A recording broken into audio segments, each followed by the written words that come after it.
What you guys, got another PC build video here for you. This one is not a super high-end PC, it's a pretty budget PC. I wanted to build this one and basically use some of the parts that I had, and also bought some cheap parts on Black Friday here. So first off, we've got the MSI B450 Gaming Pro Carbon Max Wi-Fi. So I picked this up on a flash deal that was going on, and basically it's great for Ryzen 3000 series processors. And again, when you want to upgrade to a 5000 series processor, it's ready for that as well. So it's a pretty good board for someone who's looking to build themselves a cheap budget system, but still want a little bit of class with it, and also some, you know, premium features on here. And MSI are probably making some of the best boards around right now. So this is the actual board here. Not going to go into too much specs on this one, but basically that will do you just nicely. Now we're going to be using the Ryzen 3 3100. This is a processor I had lying around and I wanted to put it to some good use. It's got 4 cores, 8 threads, and maximum boost clock up to 3.9 gigahertz. Plenty of power for gaming and other tasks. I went with this Crucial Ballistic gaming memory. This is 16 gig kit. It's only 3200 megahertz speed, but I've got this for £40 and it was white, exactly what I want. Also, I've gone with a terabyte Samsung 970 EVO Plus. Got this on Black Friday and it was a pretty good deal, and it was as cheap as your general cheaper types of NVMe drive, so I went with this one. Plenty of speed on this one, 3500 megabytes per second read speeds, which is pretty good. Got a Seasonic 80 Plus bronze power supply here. This is the S12 650. I'm thinking I might use another one that I've got, but I've put this up here just for now. But this is a pretty good 5-year warranty. I have got a gold certified one, which is a 550 watt, which I may change later on in the build. I've also got the Arctic Freezer 34 eSports Duo. This has got a 10-year warranty on this one. Pretty decent cooler, brand new from Arctic. It's going to give it plenty of cooling here. Again, it's white, and that is the reason why I've gone with this. I've also got some white fans. It's non-RGB because I want to keep the RGB to a very, very minimum on this build. Just want to try to make a build that doesn't have a lot of RGB at all. So that's why I'm picking these parts. Also, I've got this case here, which I had laying around as well, which I'm going to use, which is a very nice looking case, which is the Kolink Stronghold case. It's pretty affordable case. It's not super high end, but it will do for what we need, and it's got a black and white theme, which is something that I'm going for in this build. We've got the Arctic P12 PWM PST white fans here as well. Going to be putting a bunch of these in there. These are non-RGB, so I may add in a RGB strip like this just to give it a little teeny bit of color, or even just a standard white color just to add a bit of brightness to the case. So let's get the motherboard out of the box and get this prepped and get it installed. This will be a pretty quick and easy build. Now I just want to point out that I've been trying to mix up a little bit of content lately just to keep you guys interested, because people are complaining that there's far too much Windows 11 stuff, and again, when I start mixing it up, no one seems to want to watch it. So please try and show your support by watching these videos, or I probably won't be making much more of them because it's just getting too expensive. And of course, me mixing this stuff up costs me money in the long run. For very little views, it's not worth me making them. That is the problem when I only get 2,000 views for something like this, which obviously costing me quite a bit of money. So just line up this triangle here and then just slot it into the slot, and make sure the CPU pins are all the way down into the board before you pull the retention lever back down. And that is it. The CPU is installed and we're ready to move on to the next step. How easy was that? Building a PC in 2021 has never been easier. It's just super easy, and if you need help with things like this, then you can always join our Discord server where we can help you solve the little problems that you're having with your build, or even choose PC parts for your build. So let's remove this plate here. This is going to be where our NVMe drive is going to go, and it does have one screw holding it in. And all I need to do here is lift this up, and there is a little thermal pad on the bottom here, which I'll need to remove the covering for, and then we can basically install our drive here. So let's go ahead and do that right now. So here's our drive, and picked this up on Black Friday. Pretty decent deal, super fast drive, very reliable from Samsung, some of the best drives on the market. Now, because this board supports up to Gen 3, we made sure that we're purchasing a Gen 3 NVMe drive. No good putting a Gen 4 NVMe drive in here. You're not going to get Gen 4 speeds. So it's a little bit pointless spending all that money on a Gen 4 when you're not going to get the speeds for Gen 4. So let's get this seated down and then get this screwed down with that one screw. Pretty simple stuff. The next up, because we're using a aftermarket cooler here, we're going to need to remove the plastic bracket here with the 4 screws. So I'm going to go ahead and remove this from the motherboard. Now you want to keep this safe, because just in case you have to return the board for RMA, or you have to sell the board and you want to keep your cooler, then obviously you want to keep these here. You can see there's one little line on this little bolt here or standoff that we're going to be using here, and it screws into the back plate which comes with a motherboard. And on Arctic's website you can use their instructions to install this. It's super easy and really clearly set out. So if you're looking to install one of these aftermarket coolers from Arctic, you will go to their website and it will tell you exactly how to do it. So we've got 4 of these to screw into the back plate here on the board. And again, you don't need to over tighten these really. So I'm just going to do these finger tight. And this is a really super easy install for this particular cooler. Arctic have made this so easy, and it's probably one of the easiest coolers that I've installed on a system. So let's go ahead and remove the actual fans from the cooler here. So we've got 2 fans on here. Now we need to remove these because we need to get access to the bracket and the mounting plate here so we can screw it to the board. So I'm going to flip this off. These are super easy to take off, these fans. And again, I'll explain basically when we put them back on. You just want air going in the front and coming out the back, basically. That's simple. It's not rocket science. It's pretty easy stuff. So here we have the logo. Just make sure the logo is facing the way where you want to mount on your board. I just need to pull these cables through by unplugging these here, and then we can reconnect these a little bit later on. So this is the bottom of the cooler. You can see we've got that sticky tape on there. Here is our packet of brackets and backplate. If you've got, for instance, an Intel setup, you'll be using that, but on an AMD we don't have to. So what I'm going to do here is screw down the bracket here. Very simple, 1 screw method, and you can see how it's situated here. That has to be situated like this for AMD, and again this last hole here is going to be the one for AM4 processors here. So let's go ahead and get the other one on here, and all you need to do is line up the hole and slot it in that little groove. There's a little groove where the bracket will slot into, and then you can screw it in. It's that simple. So get your screw and then just screw it down. So there's no need to over tighten, just go all the way down until it just won't turn anymore. No need to force it. And once we've got this tightened down, we will need to remove the sticker on the bottom, like so. You don't want that sticker on there because it's going to cause you an issue, because it won't have good contact with the CPU here. So now we need to put some compound on here, and then we can get this mounted onto the CPU here and on the motherboard. So I'm going to add some compound here. I'm using the MX5 from Arctic. You can use whatever compound you like. Now when it comes to applying thermal compound, you're going to get a ton of people commenting about how to apply thermal compound because they are compound specialists. Just basically do it whichever way you want. As long as you've got some compound on that CPU, it really doesn't matter.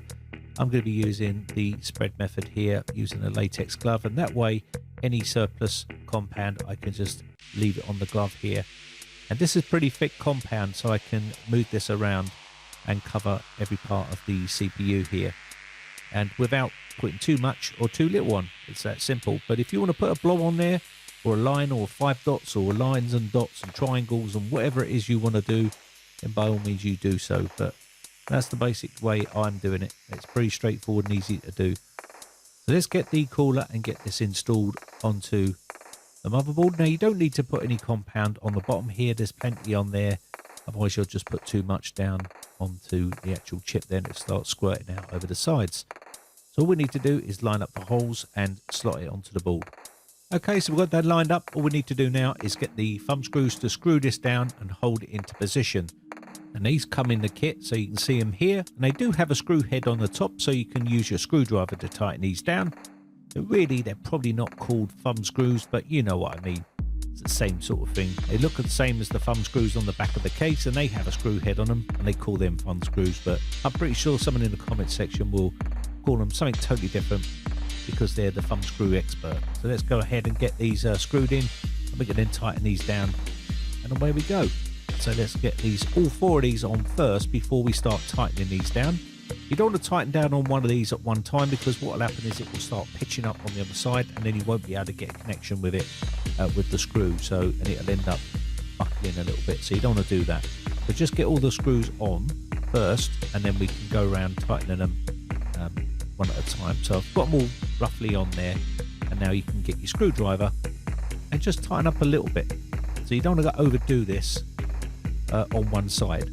So give it a few turns and then move on to the next screw, and then work your way around until they're all tight. It's that simple. Now again, you don't need to over tighten these. Go down until you can feel a bit of resistance and you can't physically turn it unless you really force it, and that's the point where you want to stop. Otherwise what's going to happen is you're going to over tighten these and cause yourself some problems. Once we've got them all tightened down, we need to just put our fans on. So the fan that's facing the actual RAM here, we're going to have this as an intake here, so that's going to go into the cooler. You just need to clip the clips back on, and they fit inside those little holes on the fans here. And you can see the directional on the fan here, the arrow facing towards the cooler. That's the direction you need to have that on the RAM side. So basically we've got those in. We need to get the other clip on and then clip this into position here. You got my big hand in the way, but it's okay. There we go. Click that in, and then we need to do the bottom one as well. So just take your time. You don't have to rush this. These can be a little bit fiddly, but this mechanism here is really simple and easy to do. Once you've done that, we can put the back one on and move on to the back one. Now there's little rubber pads on here, and that means they go towards the cooler itself. So this is obviously going to be blowing air out the back towards the back where we got the extraction fan, and that will also draw air out of the case. So that'll be hot air being dragged out from the cooler out to the back of the case. So that's the way it needs to sit. And you'll see the directional arrows on the fan, so just follow those and you can't get this wrong. So, or take a photo before you take the fans off, and then just go back and look at the photo that you did. Very simple and easy method. So just clip this back on and away we go. Now once that's out the way, make sure your 2 fans are plugged into the cables together, because they daisy chain, and then plug them into the motherboard on the CPU fan header, and that's it. Now you can cable tie these and then tuck them out the back, or you can tuck them underneath the cooler here. I'll just quickly show you here, but you need to cable tie them if you're going to tuck them under here, and that should be good. Now all we need to do now is get the IO shield and click this into position. Now some motherboards have this already on the board, so you won't need to do this, but in this case the motherboard doesn't have a built-in IO, so you need to use the one that comes with the motherboard kit and clip this into position there. Sometimes there's a little bit of resistance there, just push it in and away you go. Now all the motherboard standoffs are in the right position, so I'm just going to offer up the board here and slot it into position here. And once we've got this in, we can then screw down the motherboard, and away we go. We've got the motherboard in, and we're moving on to the next step. So all we need to do now is screw in the screws into the standoffs on the case, and we should be okay. So make sure you use all the screws, and there's a bunch of them on here, so just follow around and go ahead and screw this down. Okay, so let's move on to the next bit, which is putting the fans in the case.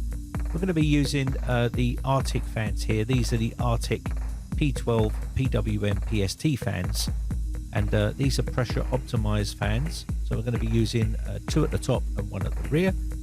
The rear one's going to be exhausting, and the ones at the top will be as well. Heat rises, so this should be good enough to remove any sort of heat that's inside the case. We'll have the front 2 drawing air in, and that should be good enough. Now I'm not using RGB fans on this one, so we're just going to be using the normal standard fans here. Don't have to have RGB on everything, and again this is a pretty minimalistic sort of build when it comes to RGB compared to some of the previous builds that I've done, which were quite a bit of RGB. So that's what it looks like here. We've got 3 fans in here, Looks nice and clean. We're doing a black and white sort of build here, and hopefully this should look pretty nice when it's all done. Now I'll probably add a little RGB strip along the top here, just to add a little bit of colour, or maybe a white colour depending on what I want to set it at. And again, there is a little teeny bit of RGB on the motherboard which will, you know, push out some sort of colour as well. So let's have a look here at the power supply here. I'm going to go ahead and get this in. I'm going to be using this power supply here. It's a 550 watt. Change the power supply over because there's no need for the 650 watt for this build, so I'm going to use this one. Once we've got this in position, just need the 4 screws to tighten this down. And again, this is a fully modular power supply. I will be using some white cable extensions on here as well, just to make it look a lot nicer. So let's go ahead and get this screwed in. There's 4 screws in here. I've seen this done a million times, so I'm just going to basically screw this down, and we should be pretty much good to go and move on to the next step. So we're going to be using the power supply extension cables from BITFENIX here. These are white, so they should look pretty nice in this build. And again, if you want to go ahead and buy a white power supply, by all means you can do so, but you won't see the power supply because it's hidden inside the basement area here. So we've just gone with the cheapest option available here and use some cable extensions. So you just slot these into the actual cables here, and these will be the extensions that go in here. Pretty straightforward stuff. Just push them in. Sometimes they can be a bit stiff, so just use a bit of force here to get these in, and then we can tuck them through and then plug them into the motherboard, and that should add a bit of class to the build. So let's go ahead and do this now. Now sometimes these can be really stiff, but these BITFENIX ones seem to be really nice and flexible, really nice quality. So give them a check out. I'll leave all the links in the video description for all the parts I've used in this build if you want to use this in your build. So I can sort this out a little bit later on. Some people like to have this really tight and pulled down. I prefer to see a bit more of the cable sleeves because obviously that's what you're paying for. So I prefer to leave them sticking out a little bit further. So the choice is yours at the end of the day. So let's go ahead. I'm going to get all the cables plugged in now, all the USB 3.0, 2.0 audio cables and the front panel connectors all done here. You're not going to see much because I'm going to have my hand in the way. So I'm just going to get this all done here. And once that's all done, we can then go ahead and get the graphics card in. Now this is a brand new RX 570 4GB Aorus card here. I had this a while ago and it was in a build and it wasn't being used, and I just left it in there. So I'm going to take it out and put it in here, and then obviously this gives it a little bit more usability because it needs a GPU, and at the moment GPU prices are absolutely ridiculous. So why use this in a build that's already got onboard graphics when I can use this card in this build? And that's what exactly I'm going to do here. Now this card is still usable in 2021. It goes well with the processor, which is a Ryzen 3100, and again this will play all AAA listed games, no problem at all. So that is the finished product here. I'll show you with it all powered on as well, but I just wanted to show you how nice that looks. It looks pretty well, that black and white. I do like that mixture of black and white. I've left the black fans in the front there because I wanted to have that black and white feel, and I think it's turned out pretty good. There's not much RGB in here, so the cooler doesn't have RGB, the RAM doesn't have RGB. That RAM was an absolute steal at £40. So if you're looking for something that doesn't have a lot of RGB, then something like this will be right up your street. I've done the cable management around the back, that's good enough, no one's going to see it. So basically we'll get the back panel on here. I am going to add this RGB strip in here.